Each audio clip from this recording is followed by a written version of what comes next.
Aku divonis tak bisa hamil lagi, hingga akhirnya keajaiban itu datang.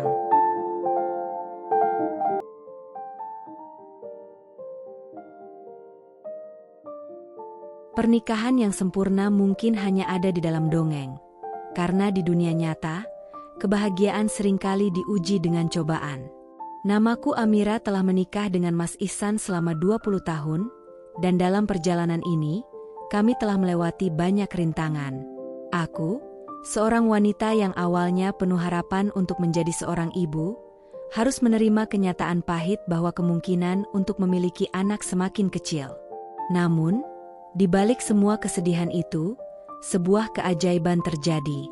Ini adalah perjalananku, perjalanan seorang wanita yang berjuang menghadapi kenyataan dan menemukan harapan ketika segalanya terasa telah hancur.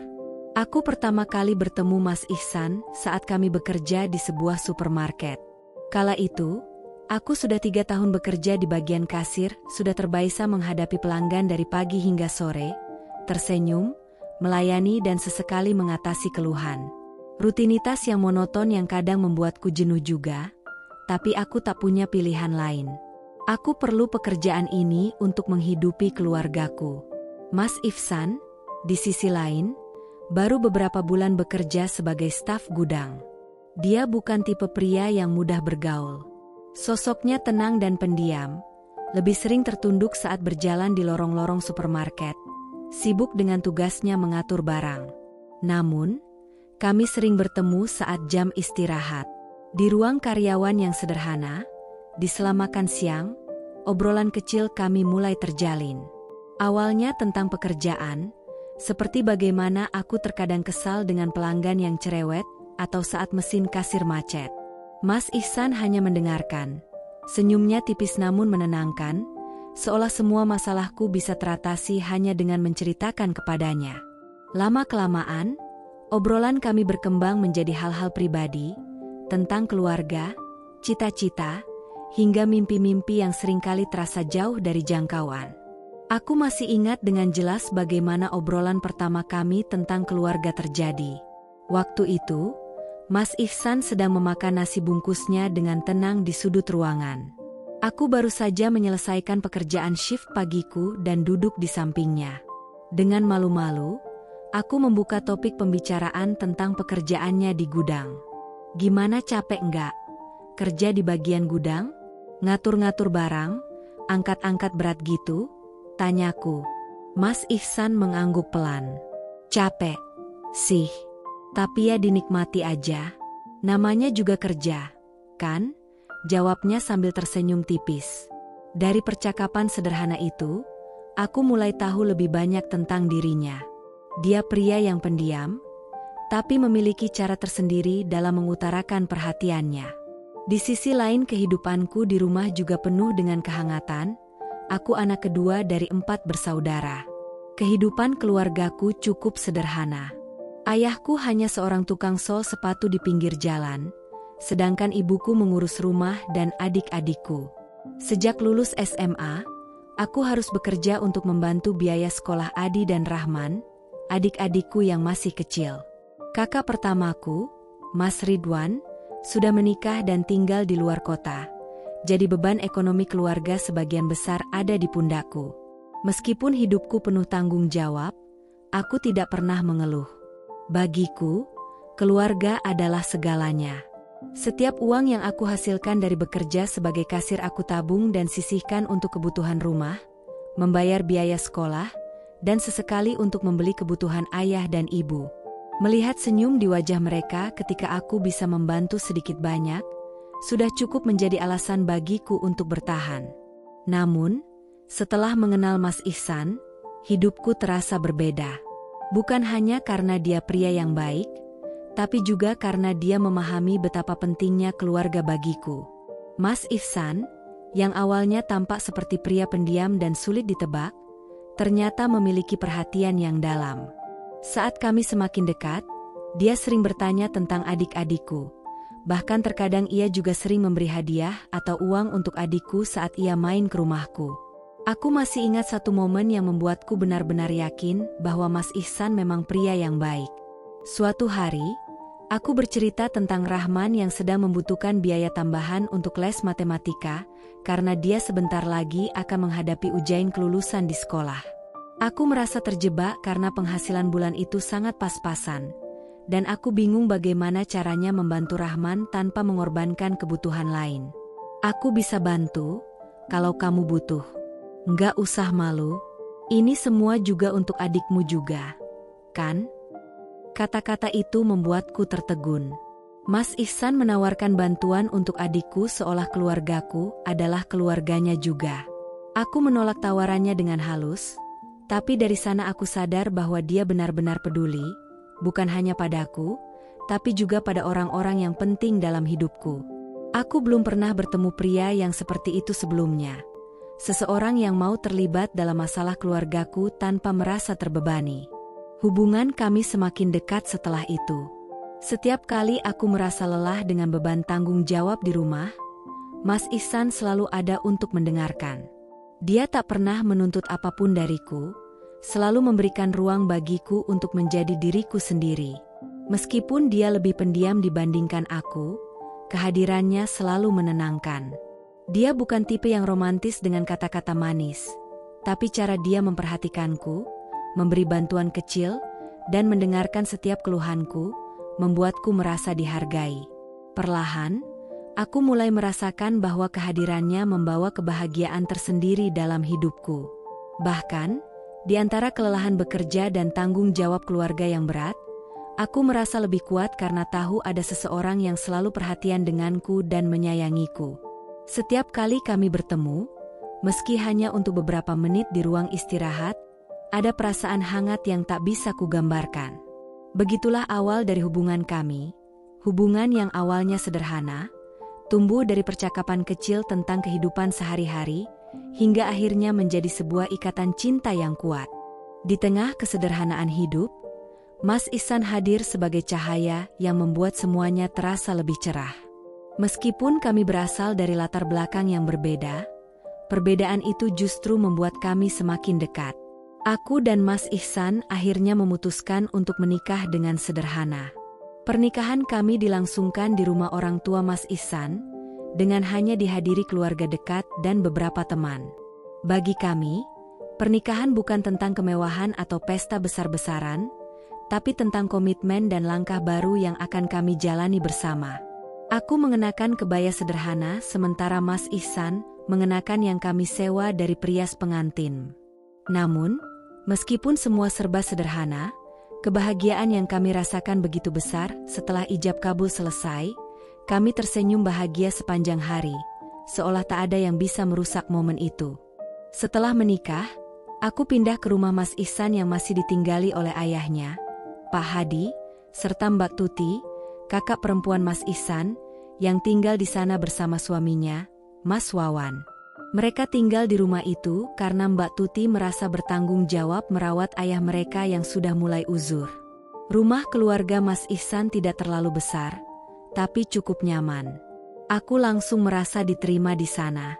Mbak Tuti adalah sosok yang ramah dan perhatian, sementara Mas Wawan selalu humoris, seringkali membuat suasana rumah menjadi hangat dengan candaan-candaannya. Kehidupan setelah pernikahan berjalan harmonis. Aku dan Mas Ihsan masih bekerja seperti biasa. Aku tetap sebagai kasir di supermarket, sementara Mas Ihsan di bagian gudang. Kami selalu berangkat dan pulang bersama, dan sesekali menikmati makan malam sederhana di luar jika kami memiliki sedikit lebih banyak uang. Meski hidup kami sederhana, kami menikmati kebersamaan kami. Kami sering menghabiskan malam hanya dengan menonton televisi di ruang tamu, sambil bercengkerama dengan Mbak Tuti dan Mas Wawan. Pak Hadi kadang-kadang ikut bergabung, meski lebih sering beliau lebih suka membaca koran di teras sambil menyeruput teh hangat. Setahun setelah pernikahan, kabar bahagia datang ke dalam hidup kami. Aku hamil. Rasanya sulit dipercaya saat pertama kali mengetahui hal itu dari dokter. Aku pulang dengan hati yang penuh kegembiraan, tak sabar untuk memberitahu Mas Ihsan. Ketika aku memberitahunya, ekspresi wajah Mas Ihsan berubah drastis. Mata yang biasanya tenang itu kini penuh dengan cahaya kegembiraan yang luar biasa. Dia memelukku erat, dan kami berdua menangis bahagia. Kabar kehamilanku langsung menyebar ke seluruh keluarga. Pak Hadi begitu senang mendengar bahwa dia akan segera memiliki cucu pertama dalam keluarga ini. Mbak Tuti dan Mas Wawan pun sangat antusias. Mereka sudah mulai memberikan saran-saran tentang persiapan menjadi orang tua, mulai dari makanan yang harus kukonsumsi hingga perawatan bayi nanti. Namun, di tengah kebahagiaan yang meluap itu, Mas Ihsan mendatangiku suatu malam dengan sebuah permintaan yang tak kuduga. "Sayang, aku rasa kamu sebaiknya berhenti bekerja saja. Biar kamu fokus ke kehamilanmu saja," katanya lembut sambil menggenggam tanganku. Aku terkejut mendengarnya. "Kenapa? Aku masih bisa bekerja kok. Lagi pula, pekerjaanku tidak terlalu berat. Kita butuh tambahan uang untuk nanti, Mas Ihsan. Saat anak kita lahir, semua pasti butuh biaya." Mas Ihsan menghela napas panjang. "Aku tahu, tapi aku nggak mau mengambil risiko. Kamu harus jaga kesehatanmu dan bayi kita. Lagi pula, aku masih bisa menghidupi kita berdua. Kita bisa hemat lebih banyak, asal kamu dan bayi kita sehat." Aku menolak usul itu dengan tegas. Bagiku, bekerja sebagai kasir bukanlah pekerjaan yang menguras fisik. Aku masih merasa mampu, dan kupikir ini juga cara untuk membantu keuangan keluarga kami di masa depan. Mas Ihsan tidak memaksaku, meskipun aku tahu dia masih khawatir. Akhirnya, kami sepakat bahwa aku akan terus bekerja dengan catatan aku harus menjaga kesehatanku dengan lebih baik. Namun, kebahagiaan itu tidak bertahan lama. Di bulan ketiga kehamilanku, sebuah tragedi menghantam kami. Suatu pagi, aku merasakan sakit luar biasa di perutku. Pada awalnya, aku mengira itu hanya kram biasa. Tapi rasa sakit itu semakin intens, hingga akhirnya darah mulai keluar. Aku langsung panik, perasaan takut menjalar di seluruh tubuhku. Mas Ihsan yang baru saja pulang kerja langsung membawaku ke rumah sakit dengan wajah pucat, panik tak terkendali. Setelah diperiksa, dokter memberitahu kami kabar yang paling tidak ingin kami dengar. Aku mengalami keguguran. Dunia rasanya runtuh saat itu juga. Semua harapan dan impian yang kami bangun dalam beberapa bulan terakhir hancur dalam sekejap. Aku tak bisa berkata apa-apa, hanya bisa menangis dalam pelukan Mas Ihsan yang berusaha tetap tegar di hadapanku. Tapi aku tahu, dalam hatinya, dia juga sangat terpukul. Hari-hari setelah kejadian itu terasa begitu suram. Rumah yang tadinya dipenuhi tawa dan kegembiraan, kini diselimuti keheningan yang menyakitkan. Pak Hadi dan Mbak Tuti mencoba menghiburku. Tapi rasanya tidak ada yang bisa benar-benar mengurangi rasa sakit kehilangan itu. Malam-malamku dipenuhi air mata, dan setiap kali aku memikirkan bayi yang tak pernah sempat kami peluk, hatiku serasa robek. Mas Ihsan, meski terlihat tegar, seringkali kudapati duduk termenung di teras, memandangi langit malam seolah mencari jawaban. Aku tahu dia juga merasakan duka yang dalam, tapi dia berusaha kuat untukku. Setiap malam, dia akan memelukku erat, seolah berkata bahwa semuanya akan baik-baik saja. Meski kami berdua tahu, rasa kehilangan itu tak akan pernah benar-benar hilang. Kami berdua berusaha bangkit perlahan. Dukungan dari keluarga dan teman-teman membantu kami, meskipun rasa kosong itu masih ada. Hari demi hari, kami mencoba menjalani hidup seperti biasa. Aku kembali bekerja setelah beberapa minggu istirahat. Meskipun setiap kali kembali ke rumah, aku merasa ada sesuatu yang hilang. Namun, di balik semua kesedihan itu, aku dan Mas Ihsan tak pernah kehilangan harapan. Kami tahu, mungkin suatu hari nanti, keajaiban lain akan datang. Dan sampai saat itu tiba, kami akan terus berusaha, bersama-sama, melewati setiap tantangan yang datang. 6 bulan setelah kehilangan anak pertama kami, sebuah harapan kembali muncul. Aku hamil lagi, kali ini dengan perasaan yang bercampur aduk antara harapan dan ketakutan. Setiap harinya aku berjalan di antara doa-doa yang tak pernah putus dan kecemasan yang menghantui. Namun, kali ini Mas Ihsan benar-benar berubah. Dia lebih protektif daripada sebelumnya, bahkan hampir berlebihan.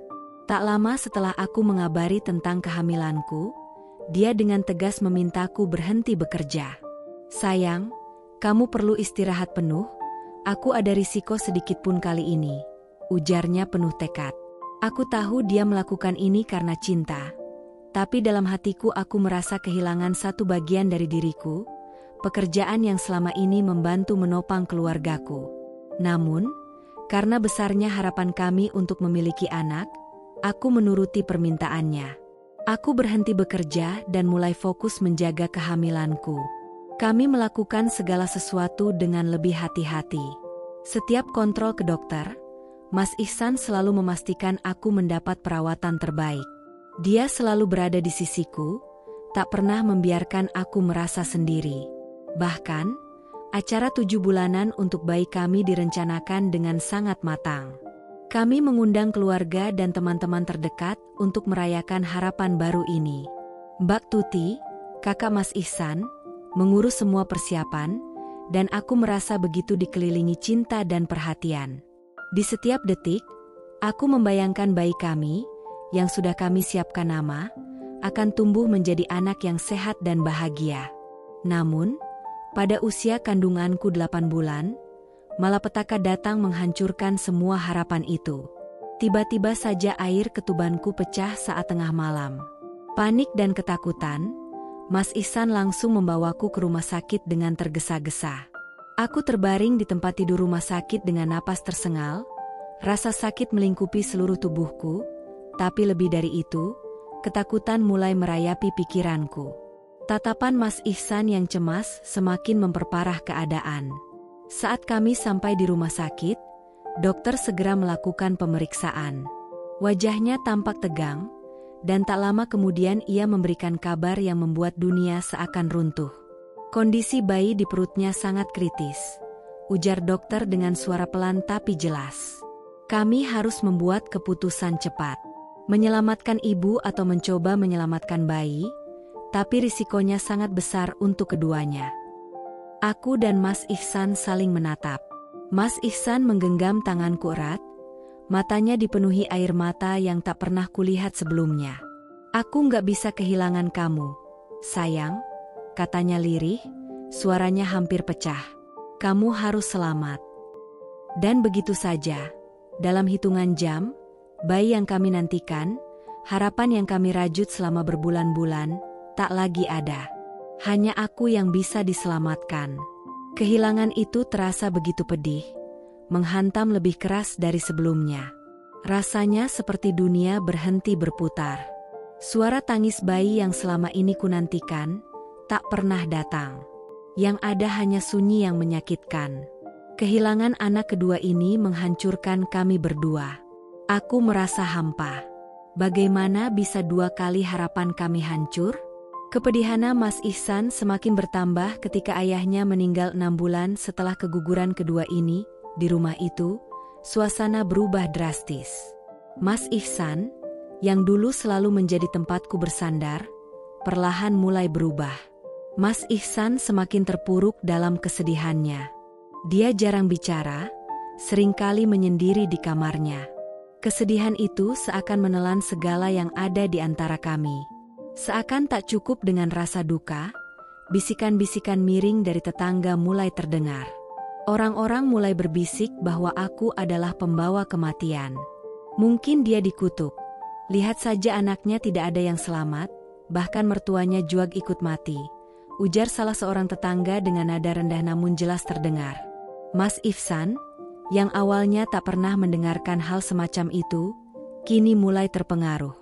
Dia semakin tertutup, dan aku merasakan jarak yang semakin membesar di antara kami.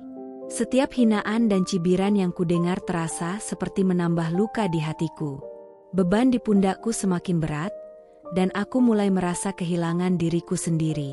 Tidak kuat dengan tekanan yang terus datang dari segala arah, aku memutuskan untuk kembali ke rumah orang tuaku. Aku berharap, dengan jarak ini, kami bisa menenangkan pikiran dan hati kami, serta memulai kembali kehidupan yang lebih damai. Di dalam hatiku, Aku berharap Mas Ihsan akan mengerti bahwa ini bukan akhir dari segalanya, bahwa masih ada harapan untuk kami bangkit kembali. Namun, ketika aku meninggalkan rumah itu, ada perasaan ganjil yang menyelimutiku. Aku takut, hubungan kami mungkin tidak akan pernah sama lagi. 3 bulan setelah kembali ke rumah orang tuaku, berita kebahagiaan yang tak pernah kubayangkan datang. Aku kembali hamil. Meskipun hatiku dipenuhi kegembiraan, bayangan kegagalan-kegagalan sebelumnya menghantui setiap langkahku. Setiap kali aku merasakan sedikit ketidaknyamanan di tubuhku, kecemasan langsung menyergap. Namun, kali ini aku lebih berhati-hati, bahkan lebih dari sebelumnya.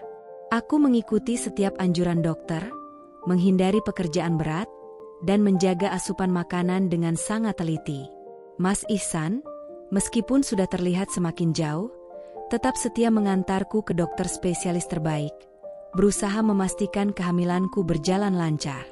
Setiap pemeriksaan rutin ke dokter penuh dengan doa dan harapan. Kali ini, kami tidak berani terlalu optimis. Mas Ihsan lebih pendiam, seolah takut untuk berbicara terlalu banyak tentang masa depan. Aku juga menahan diri dari menyiapkan apapun untuk bayi kami, karena setiap benda yang kubeli, setiap pakaian bayi yang kulihat, terasa seperti mengingatkanku pada kehilangan sebelumnya. Namun, pada akhirnya, rasa takutku menjadi kenyataan lagi. Di usia kandungan yang baru memasuki bulan keempat, rasa sakit itu kembali menyerang. Aku sudah mengenalinya. Rasa nyeri di perut, disertai dengan bercak darah, menghantam diriku dengan kepanikan. Mas Ihsan, yang kebetulan ada di rumah saat itu, segera membawaku ke rumah sakit. Namun, aku sudah tahu apa yang akan terjadi selanjutnya. Dokter yang menangani kehamilanku, dengan raut wajah penuh belas kasih, memberitahu kami bahwa rahimku terlalu lemah untuk mempertahankan kehamilan. Dia mengatakan sesuatu yang membuat duniaku terasa ambruk. Kemungkinan untuk hamil lagi sangat kecil, hanya sekitar 1%. Kata dokter itu dengan hati-hati. Mungkin sudah saatnya kalian mempertimbangkan opsi lain. Vonis itu menghantamku begitu keras. Bukan hanya karena keguguran yang kualami untuk ketiga kalinya, tapi juga karena pernyataan bahwa aku hampir tidak mungkin menjadi seorang ibu lagi. Aku merasa diriku hancur, seolah seluruh identitasku sebagai wanita telah tercabut dari akarku. Aku terpuruk dalam rasa bersalah, meski tak ada yang bisa kulakukan untuk mencegah ini. Sementara itu, Mas Ihsan, yang sebelumnya menjadi sandaranku, mulai menjauh dengan cara yang sangat menyakitkan. Dia tidak lagi memberikan kata-kata penghiburan atau pelukan hangat seperti dulu.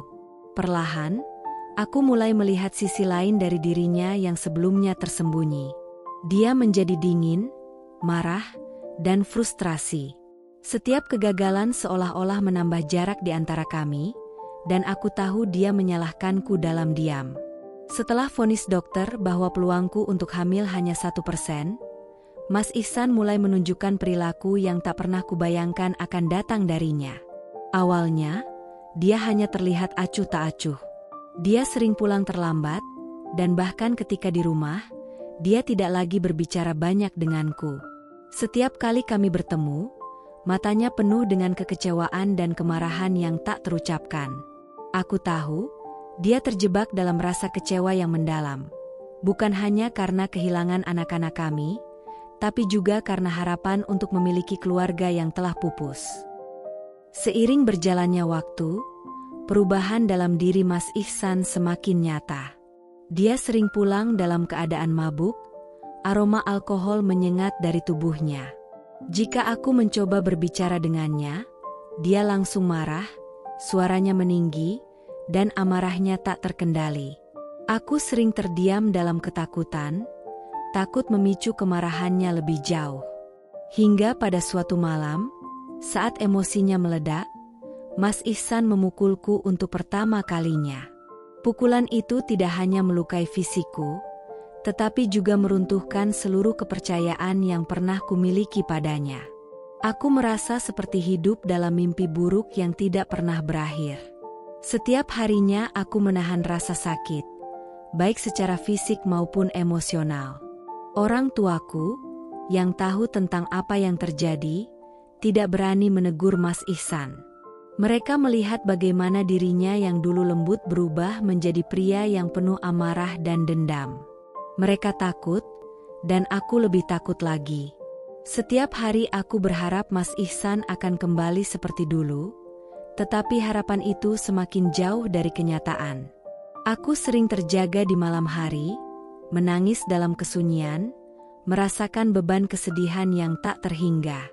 Bukan hanya karena kehilangan anak-anak kami, tapi juga karena kehilangan Mas Ihsan yang dulu.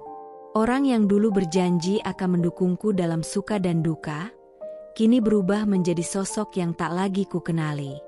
Harapan-harapan itu, untuk menjadi ibu, untuk membangun keluarga yang bahagia bersama Mas Ihsan, semuanya hancur berkeping-keping. Aku merasa terjebak, sendirian dalam pernikahan yang telah berubah menjadi bayang-bayang dari apa yang pernah indah. Berbulan-bulan telah berlalu sejak dia pergi dari rumah setelah memukulku.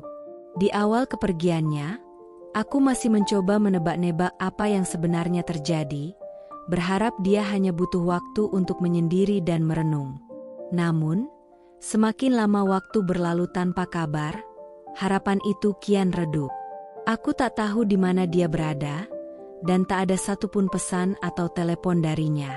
Kehidupanku terasa hampa, bagai hidup di dalam kekosongan. Setiap hari, aku terbangun dengan perasaan yang sama, kesepian dan kehilangan. Untuk melupakan rasa sakit yang terus menghantuiku, aku memutuskan untuk memulai usaha kecil. Aku membuka warung sembako di depan rumah orang tuaku. Berjualan sembako memberiku alasan untuk bangun setiap pagi, berinteraksi dengan tetangga, dan yang paling penting, memberiku penghasilan. Meskipun kecil, usaha ini membuatku merasa sedikit berharga. Setidaknya, aku bisa membantu diriku sendiri tanpa terus-menerus memikirkan kesedihan yang menyesakkan dadaku. Namun, di balik kesibukan itu, rasa hampa tetap merajalela. Tak ada yang benar-benar bisa mengisi kekosongan dalam hatiku. Setiap senja menjelang, aku teringat saat-saat bersama Mas Ihsan, bagaimana kami dulu saling berbagi cerita tentang hari-hari kami. Sekarang, yang tersisa hanya bayangan dan pertanyaan tentang di mana dia berada dan apa yang membuatnya pergi begitu jauh. Lalu, setelah 8 bulan berlalu, kabar yang tak kuduga tiba. Mas Ihsan sedang sakit parah dan dirawat di rumah mendiang ayahnya. Kabarnya selama dia pergi, Mas Ihsan bekerja di proyek bangunan di luar kota, mencoba mengalihkan diri dari masalah yang menghantam pernikahan kami. Namun, bukannya memperbaiki diri, dia justru terlibat dalam gaya hidup yang semakin tidak sehat. Mabuk-mabukan menjadi kebiasaannya, dan bahkan lebih buruk, dia sering menyewa wanita malam untuk mengisi kekosongannya. Hatiku sakit mendengar hal itu. Rasa marah dan kecewa bercampur menjadi satu, menggerogoti diriku. Namun, di sisi lain, aku tahu bahwa di balik semua kekecewaanku, aku masih mencintai Mas Ihsan. Dia adalah suamiku, dan meskipun dia telah membuat banyak kesalahan, aku masih merindukan dirinya yang dulu, Mas Ihsan yang lembut, penuh perhatian, dan selalu berusaha memberikan yang terbaik untukku. Ketika aku mendengar bahwa Mas Ihsan terjatuh dari bangunan tempatnya bekerja dan mengalami patah tulang di tangannya, aku tidak bisa tinggal diam. Dengan perasaan campur aduk, aku pergi ke rumah ayahnya. Saat aku tiba di sana dan melihat keadaan Mas Ihsan, semua amarah dan kekecewaan yang kurasakan seolah-olah mencair. Mas Ihsan terlihat sangat lemah dan rapuh, jauh dari sosok kuat yang dulu ku kenal. Wajahnya pucat, dan matanya redup, seolah tak ada lagi sisa kehidupan yang penuh semangat dalam dirinya. Tanpa banyak bicara, aku memutuskan untuk membawanya pulang ke rumah orang tuaku. Meski hatiku penuh luka, aku tak bisa meninggalkannya dalam kondisi seperti itu. Aku merasa ada kewajiban sebagai istri untuk merawatnya, meskipun masa lalu kami penuh kepahitan. Selama 3 bulan penuh, aku merawat Mas Ihsan dengan sepenuh hati. Setiap hari, aku memberinya obat, membersihkan lukanya, dan memasakkan makanan yang sehat untuknya. Kadang-kadang, di malam yang sunyi, aku terjaga hanya untuk melihatnya tidur, mencoba mengingat kembali pria yang pernah menjadi sumber kebahagiaanku. Perlahan, kesehatan Mas Ihsan mulai membaik.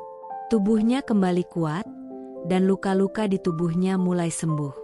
Namun, di dalam hatiku, masih ada luka yang belum tertutup. Meskipun aku telah mengorbankan banyak hal untuk merawatnya, rasa kecewa dan sakit hati atas apa yang telah dia lakukan tetap mengendap dalam diriku. Suatu malam, setelah Mas Ihsan benar-benar sembuh, dia duduk di sampingku di meja makan. Dia menundukkan kepalanya, tampak berat untuk mengucapkan kata-kata yang sudah lama ingin ku dengar. "Aku minta maaf, Ra," kata Mas Ihsan, suaranya pelan namun penuh penyesalan. "Aku tahu aku telah melakukan banyak kesalahan. Aku mengecewakanmu, aku menyakiti perasaanmu. Tapi, aku berjanji aku akan berubah. Aku akan memperbaiki segalanya. Aku ingin kita kembali seperti dulu." Mendengar janji itu, hatiku terasa bergetar. Aku ingin percaya padanya, ingin percaya bahwa semua ini bisa diperbaiki. Namun, aku juga tahu bahwa perjalanan ini tidak akan mudah. Kami telah melalui banyak cobaan, dan butuh lebih dari sekadar janji untuk menyembuhkan luka yang ada di antara kami. Meski begitu, di dalam diriku, ada harapan kecil yang perlahan tumbuh. Mungkin, dengan kesabaran dan cinta, kami bisa menemukan jalan untuk memperbaiki pernikahan kami yang telah lama retak. Setelah semua badai yang kami lalui, ada secercah harapan yang mulai tumbuh di kehidupan kami. Perlahan, Mas Ihsan mulai terlibat dalam usaha toko sembako kecil yang aku kelola. Pada awalnya, aku tak terlalu berharap banyak. Dia masih dalam proses penyembuhan, bukan hanya dari luka fisiknya, tetapi juga dari berbagai masalah emosional dan mental yang selama ini dia pendam. Namun, melihatnya mulai terlibat aktif di toko sembakoku yang aku kelola dengan susah payah memberikan harapan baru bagi hubungan kami. Setiap pagi, kami bangun lebih awal.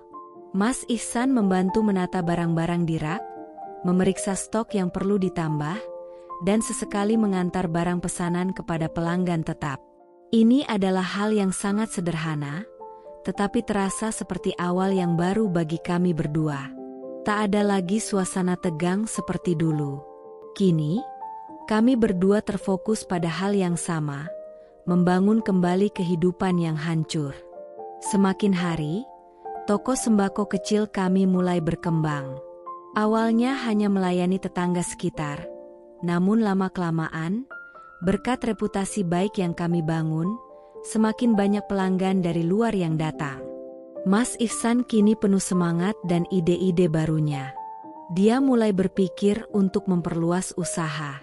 Kami menambahkan berbagai produk baru, memperbaiki tata letak toko agar lebih nyaman, dan bahkan memanfaatkan media sosial untuk menarik pelanggan dari luar daerah. Hari-hari kami pun menjadi lebih ringan. Kami kembali tertawa bersama, bercanda di sela-sela pekerjaan, dan mulai merencanakan masa depan yang sempat kami tinggalkan. Bekerja berdua di toko juga memberi kami banyak waktu untuk berbicara. Hubungan kami yang dulu terasa begitu rapuh, kini terasa semakin kuat. Meski ada luka di masa lalu, kami berdua seolah menemukan cara untuk menyembuhkannya bersama. Perlahan tapi pasti, toko sembako kami berubah dari warung kecil menjadi lebih besar dan lebih sukses dari yang pernah kubayangkan. Kami menambah satu ruangan baru untuk stok barang, memperluas etalase, bahkan menyewa 1 atau 2 pekerja untuk membantu melayani pelanggan saat hari-hari ramai. Kehidupan kami mulai membaik secara finansial, dan itu membuat beban yang selama ini kami rasakan menjadi sedikit lebih ringan. "Aku bangga sama kamu sayang," ucap Mas Ihsan suatu malam setelah kami selesai menghitung hasil penjualan hari itu. Kamu yang memulai ini semua, dan sekarang lihatlah, kita bisa sukses bersama. Kata-katanya membuatku tersenyum. Namun lebih dari itu, aku merasakan sesuatu yang sudah lama hilang, rasa dihargai. Mas Ihsan yang dulu penuh dengan amarah dan ketidakpedulian, kini menjadi suami yang mendukung dan menghargai usahaku. Waktu berjalan begitu cepat, dan usiaku yang telah menginjak 40 tahun terasa begitu sekejap mata. Sejak keguguran yang terakhir, aku sudah menyerah pada harapan untuk memiliki anak. Bertahun-tahun berusaha, melewati keguguran demi keguguran, kehilangan harapan, dan menjalani hari-hari yang sunyi, aku dan Mas Ihsan akhirnya berdamai dengan kenyataan bahwa kami mungkin tak akan pernah menjadi orang tua. Namun, hidup selalu memiliki cara yang misterius untuk memberikan kejutan.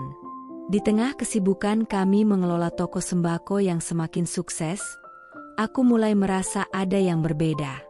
Pada awalnya, aku tidak terlalu memikirkan perubahan kecil pada tubuhku. Mungkin ini hanya kelelahan biasa, pikirku. Namun, rasa mual yang terus-menerus dan tubuh yang terasa semakin berat membuatku tergerak untuk memeriksakan diri ke dokter. Ketika dokter memberitahuku bahwa aku hamil, aku nyaris tidak percaya. Usia 40 tahun, dengan segala kondisi kesehatanku yang rentan, kehamilan ini terasa seperti mimpi.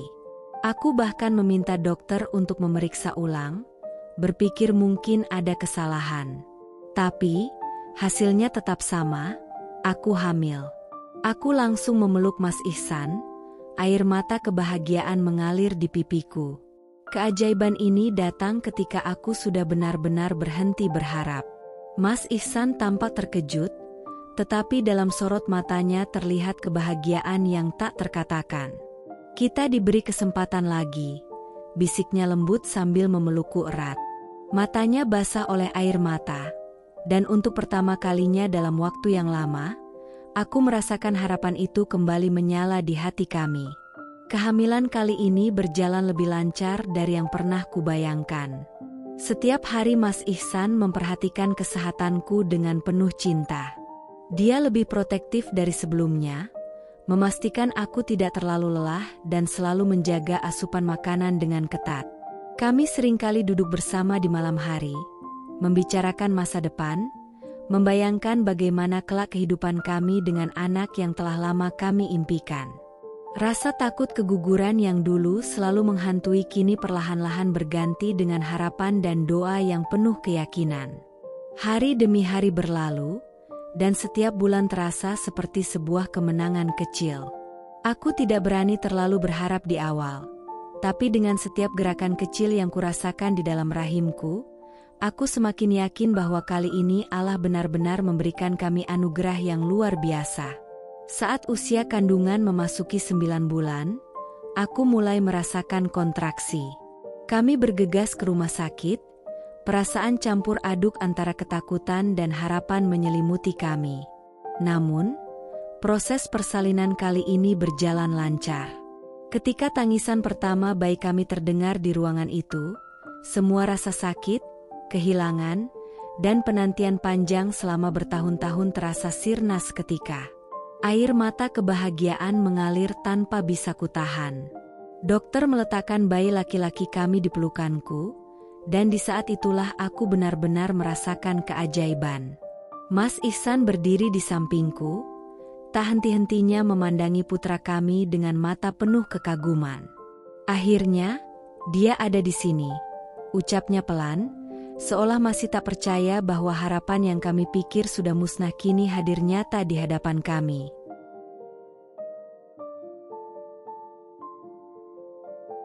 Di sampingku Mas Ihsan berkata dengan lirih, "Bagaimana kalau kita beri dia nama Rayyan Alfarezi?" Yang artinya, pintu surga bagi mereka yang rajin dan bersemangat, seperti kehidupan kita. Aku hanya tersenyum, mengangguk setuju. Nama itu terdengar indah, penuh makna, dan membawa harapan. Rayyan nampak begitu sehat, sempurna, dan penuh pancaran kebahagiaan. Di tengah-tengah kelelahan setelah persalinan, aku merasa seolah seluruh perjalanan panjang yang kami tempuh terbayar dengan kebahagiaan yang tak terkatakan. Tangisan Ryan adalah bukti nyata bahwa dalam kegelapan yang terdalam, masih ada cahaya harapan yang tak pernah benar-benar padam. Setelah membawa Ryan pulang, kehidupan kami berubah menjadi sesuatu yang tak pernah kami duga sebelumnya. Mas Ihsan kini menjadi ayah yang penuh perhatian. Dia sering menggendong Ryan, berbicara kepadanya dengan lembut, dan selalu hadir di setiap momen penting. Hubungan kami pun semakin erat, lebih kuat daripada sebelumnya. Anak kami menjadi pusat dari kehidupan baru yang kami bangun, kehidupan yang penuh dengan cinta, kebahagiaan, dan rasa syukur. Toko sembako kami juga semakin berkembang, seolah-olah keberuntungan kini berpihak kepada kami dalam segala hal. Meskipun kehidupan kami kini lebih sibuk dengan kehadiran Ryan, kami merasa segalanya jauh lebih ringan. Kami saling mendukung satu sama lain, menjalani hari-hari dengan penuh semangat baru. Setiap senyum dan tawa kecil Ryan menjadi pengingat bahwa keajaiban bisa datang kapan saja, bahkan di saat kami sudah hampir menyerah. Di tengah semua kebahagiaan ini, aku sering merenung tentang perjalanan panjang yang telah kami lalui. Dari kehilangan demi kehilangan, hingga titik di mana aku merasa hancur tak berdaya, kini semuanya terasa seperti bagian dari rencana yang lebih besar. Aku menyadari bahwa semua cobaan yang kami lalui membentuk kami menjadi lebih kuat, lebih menghargai setiap momen kecil dalam hidup. Hinaan dan gosip masa lalu tak lagi berarti. Kini, aku dan Mas Ihsan hidup dalam damai, dipenuhi dengan cinta dan keberkahan yang tak ternilai. Saat aku menimang Ryan di suatu malam, aku teringat pada setiap doa yang pernah kupanjatkan selama bertahun-tahun. Dalam hati, aku berbisik, "Terima kasih, ya Allah, untuk keajaiban ini." Aku tahu bahwa meskipun perjalanan hidup kami tidak mudah, pada akhirnya, rencananya selalu yang terbaik. Kini, hidupku terasa lengkap. Anak yang selama ini kami nantikan akhirnya hadir dalam kehidupan kami, melengkapi segala yang telah hilang.